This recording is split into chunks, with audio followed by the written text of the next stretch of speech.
মারবে না, ও তোমাকে মারবে না, ও তোমাকে মারবে না। মারলে ওকে আমি দাঁত ভেঙে দেবো, খেলা করতেছে।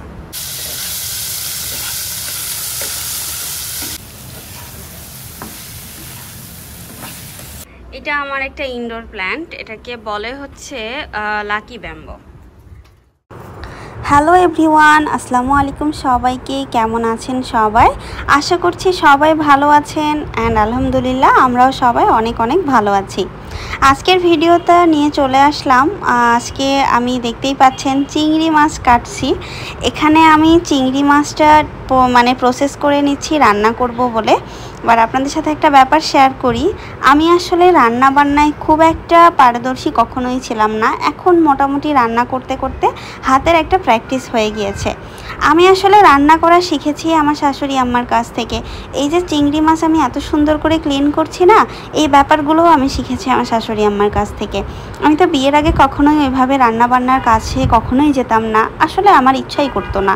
কারণ আমার বোনরা অনেক বড় ছিল অ্যান্ড ওরা সবসময় করতো, আমি না গেলেও চলতো, অ্যান্ড আমার উপরে এত প্রেশারও আসতো না। দ্যাটস ওয়াই আমার আসলে রান্না করার ওভাবে কখনো প্রয়োজনও পড়েনি। তো বিয়ের পরে যখন আমি আসলে শ্বশুর বাড়িতে আসলাম, এখানে তো আমি সবার বড় বউ, সো আমার উপরে অনেক কিছু ডিপেন্ড করে সামটাইমস। তো এক্ষেত্রে আমার শাশুড়ি আমাকে অনেক হেল্প করেছে, উনি বলতে পারেন হাতে ধরে আমাকে রান্নাটা শিখিয়েছে।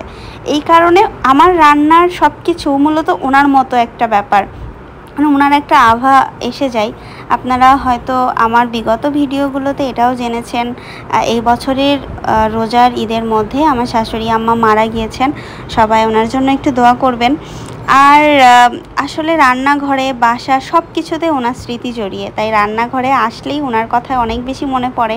প্রতিটা রান্নার সময়ই আমার ওনার কথা মনে পড়ে, আমাকে কিভাবে কোন রান্নাটা করতে বলেছিল, কোন ব্যাপারটাতে কি ট্রিক্স আমাকে শেয়ার করেছিল, যেটা আমি আসলে রান্নায় কাজে লাগাই।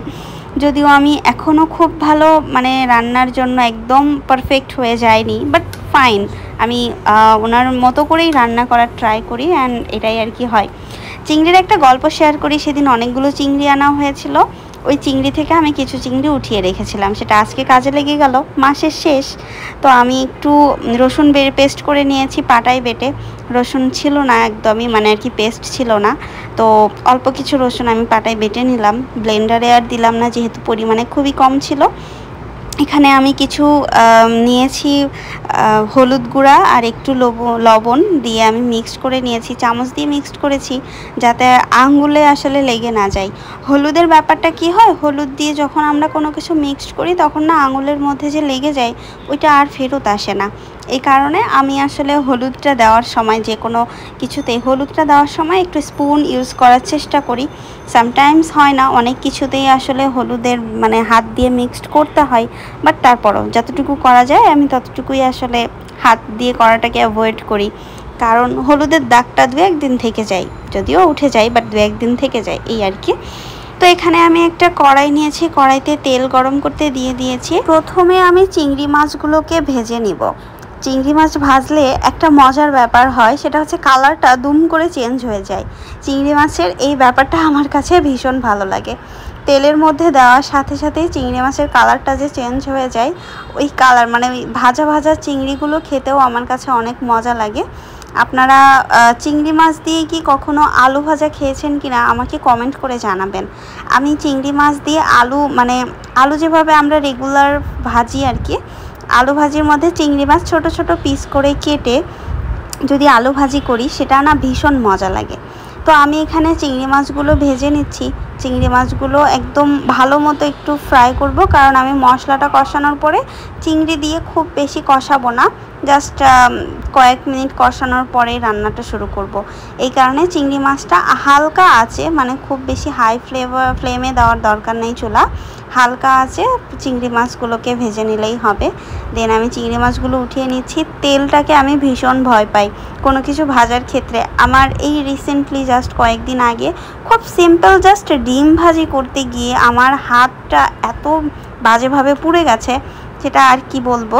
তো যাই হোক, আমি এখানে একটা বেগুন কেটে নিচ্ছি। বেগুন একটাই ছিল বাসায়, তো যদিও বেগুনটা সাইজে অনেক বড়, দেখতে পেলাম ভেতরে অল্প একটু পোকা মতো আছে। তো এটা আসলে কাটতে কাটতে বেগুনের পোকার থেকে একটু মাথাটা কেটে দিলেই, মানে আর কি বেগুনের একটু অংশ কেটে ফেললেই হয়তো পোকাটা চলে যাবে। এজন্য খুব বেশি সিরিয়াসভাবে নিলাম না ওকে। আর তাছাড়া বেগুনে তো পোকা হবেই, এটা খুবই কমন একটা ব্যাপার। এটা আসলে মানে কেউই কখনো আটকাতে পারবে না, ব্যাপারটা এই রকম।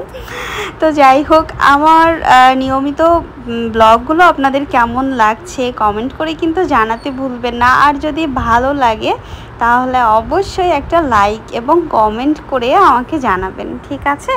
আর ভালো লাগলে প্লিজ সাবস্ক্রাইবও করে দিয়েন। তো আমি এখানে বেগুনগুলো একটু বড় বড় করে কেটে নিচ্ছি, কারণ বেগুনের পিসগুলো কি হয়, এই বেগুনগুলো খুবই নরম, এগুলো রান্না করার সময় না একদম সফট হয়ে গোলে টাইপের যাবে।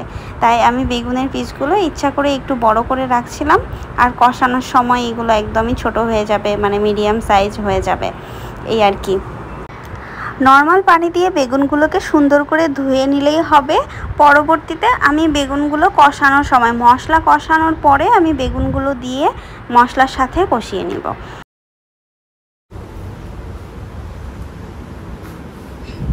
চুন চুন চুন চুন, কী হয়েছে তোমার? আপনাদের সাথে বাইরেটা একটু শেয়ার করি। আজকের ওয়েদারটা এত সুন্দর, খুবই আলসেমি একটা ওয়েদার, মানে মন চাচ্ছে না আসলে অন্য কোনো কাজ করি, শুয়ে থাকা আর ঘুরে বেড়ানো, বাইরে খাওয়া দাওয়া। এই গাছটার অবস্থা দেখছেন? গাছটা মনে হচ্ছে মারাই যাবে। পানি দেওয়া হয়, গাছের গোড়াটা বারবার শুকায় যাচ্ছে। এই গাছটার অবস্থাও একটু করুন। কি সমস্যা হয়েছে? বেশি পানি দেওয়া হয়ে গেছে নাকি? এটা ঠিক আছে। আমাদের বাড়ির সামনেটা অনেক সুন্দর, রাস্তাটা একটু মানে খারাপ, এই রাস্তাটা এখনও ঠিক করেনি। আর এই সামনে যেটা দেখতে পাচ্ছেন না, এটা একটা ডায়াবেটিস হসপিটাল। ডায়াবেটিস হসপিটালটা অনেক আগের, তখন এখানে অনেক বিল্ডিং হয়ও নাই। পাশের বাসার বিল্ডিংয়ের কাজ চলতেছে, ভ্যা ভ্যা ভ্যা ভ্যা শব্দ। এখানে যে গাছটা, এই যে আমাদের দেখতে পাচ্ছেন বিল্লু বাবুগুলা, এরা গাছটা খেয়ে খেয়ে করছে। এই তুই ওকে মারবি না, একদমই মারবি না। দেয়ালগুলো একদম উঠে গেছে, দেয়ালগুলোতে কাজ করাইতে হবে। খুব দ্রুতই আমরা বাড়ির কাজে হাত দিব। এই যে ভয়ে, ওর ভয়ে সব সময় ও লুকায় থাকে। মা মা মারবে না, ও তোমাকে মারবে না, ও তোমাকে মারবে না, মারলে ওকে আমি দাঁত ভেঙে দেব। খেলা করতেছে।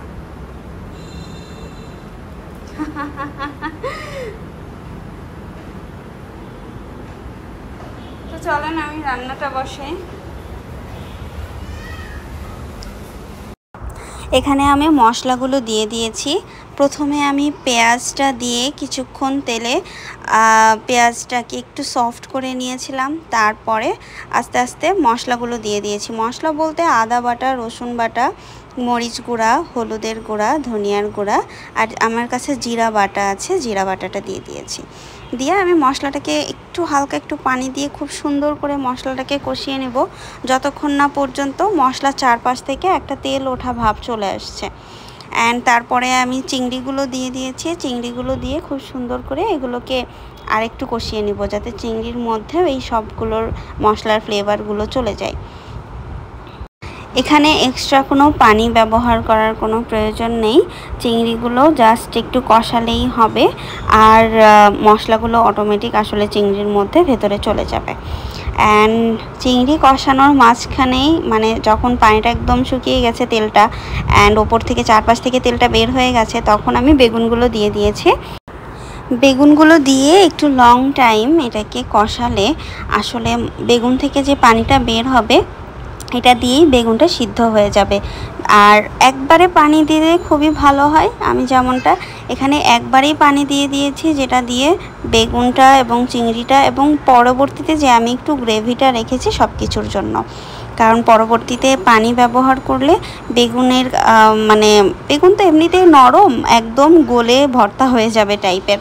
তো এটা আমি জাস্ট ট্রিক্সটা আমি মানে করি, সেটাই আপনাদের সাথে শেয়ার করলাম। ব্যাপারটা আসলে এরকমই, এতটুকুই, তাছাড়া এটা আহামরি কিছু না।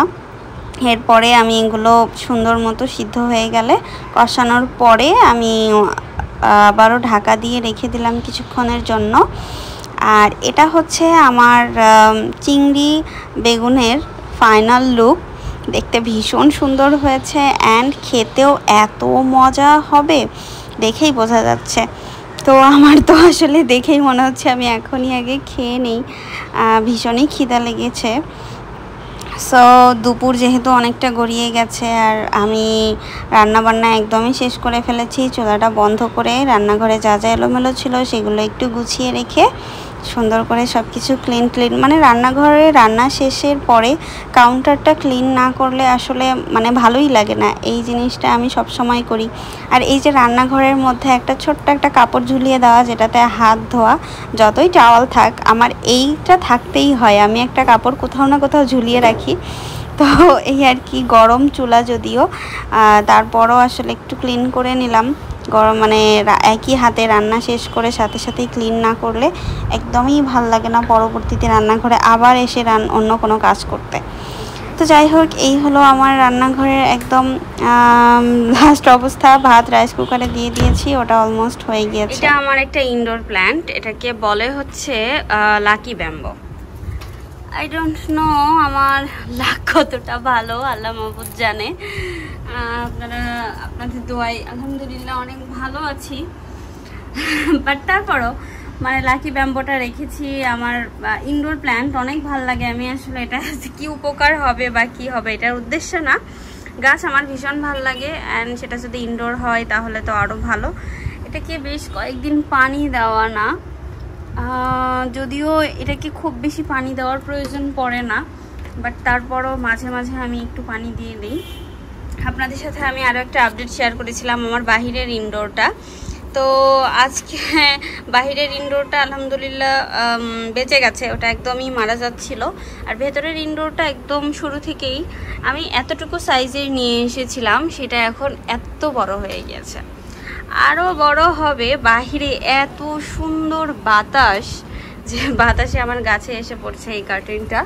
তো আমি একটু সাইড করে দিলাম অ্যান্ড ইয়াস, বাহিরের ওয়েদার দেখতে আজকে মনে হচ্ছে ফাটাফাটি একটা ওয়েদার। বৃষ্টি তো হচ্ছেই সকাল থেকে, মনে হচ্ছে আরও হবে। এই পাতাটা, আজকের ওয়েদারটা ভীষণ সুন্দর, ভীষণ সুন্দর। আজকের ভিডিওটা এখানে শেষ করছি। সবাই ভালো থাকেন, সুস্থ থাকেন, আর সবাই সবার জন্য দোয়া করবেন। সবাইকে নিয়ে অনেক অনেক হ্যাপি থাকবেন। আল্লাহ হাফেজ। আমাকে দেখা যাচ্ছে ওখানে। বাই বাই, সবাই ভালো থাকেন। আর পরবর্তী ভিডিওতে আপনাদের সাথে আবার দেখা হবে। আল্লাহ হাফেজ।